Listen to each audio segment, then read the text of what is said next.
అన్ని రకాల వస్త్రాలపై up to 66% of. సరేలే, నేను రేపు వస్తున్నట్టు చెప్పు, లేకుంటే ఎల్లుండి పొద్దున వస్తానమ్మా అని చెప్పిన. రమ్మన్నాడంట, కానీ నేను వచ్చేసరికి ఆయన లేడండి, వెళ్ళిపోయాడు.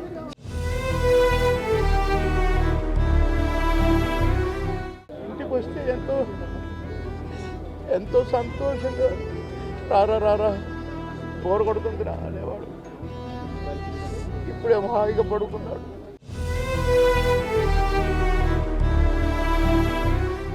ఎన్నోసార్లు ఒకే ప్లేట్లో భోజనం చేశాం.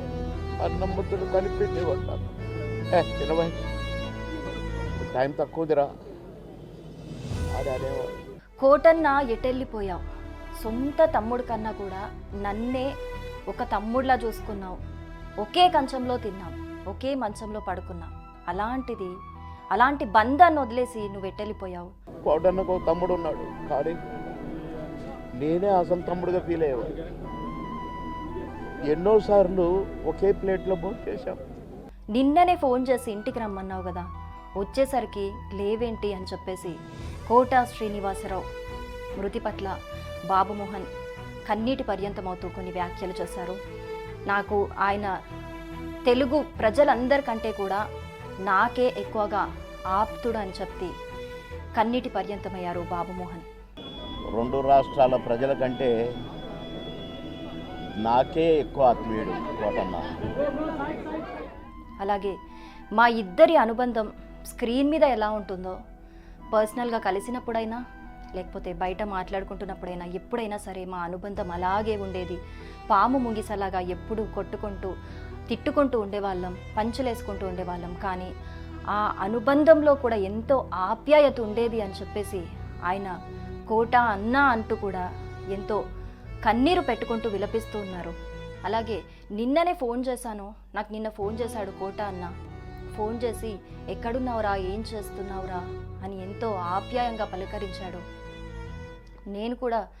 నేను షూటింగ్లో ఉన్నా అన్న, సాయంత్రం ఫోన్ చేస్తానని మళ్ళీ సాయంత్రం ఫోన్ చేశాను. సాయంత్రం ఫోన్ చేస్తే రేపు రారా ఇంటికి అని కోట అన్న చెప్పాడు. కానీ వచ్చేసరికి కోట అన్న లేడు అని చెప్పేసి కన్నీరు పెట్టుకున్నారు. సరేలే, నేను రేపు వస్తున్నట్టు చెప్పు, లేకుంటే ఎల్లుండి పొద్దున వస్తానమ్మా అని చెప్పిన. రమ్మన్నాడంట, కానీ నేను వచ్చేసరికి ఆయన లేడండి, వెళ్ళిపోయాడు.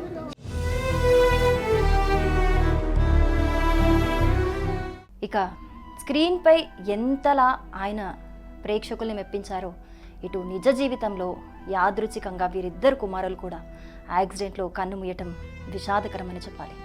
ఇక ఇద్దరికి కూడా దేవుడు ఒకే బాధను మిగిల్చారని ఎప్పుడూ వీరిద్దరూ బాధపడుతూనే ఉండేవారు. ఇక వీరిద్దరి మధ్య 10 సంవత్సరాల తేడా ఉన్నా కూడా ఇద్దరు మాత్రం తమ అద్భుతమైన నటనతో ఆడియన్స్ని విపరీతంగా ఆకట్టుకున్నారు.